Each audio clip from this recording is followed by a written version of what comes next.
ஆடிக்கு பின்னே ஆவணி மாதம் வருவது உண்டு. ஆமா.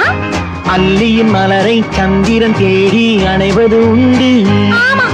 தோட்டத்து காற்றில் பூங்கொடி ஆடும், சொக்கும் குரலில் பூங்குயில் பாடும். ஆமா ஆமா. தோட்டத்து காற்றில் பூங்கொடி ஆடும், சொக்கும் குரலில் பூங்குயில் பாடும். சொந்தம் அதுபோல் என்னிடம் கொண்டவள் நீ அல்லவோ.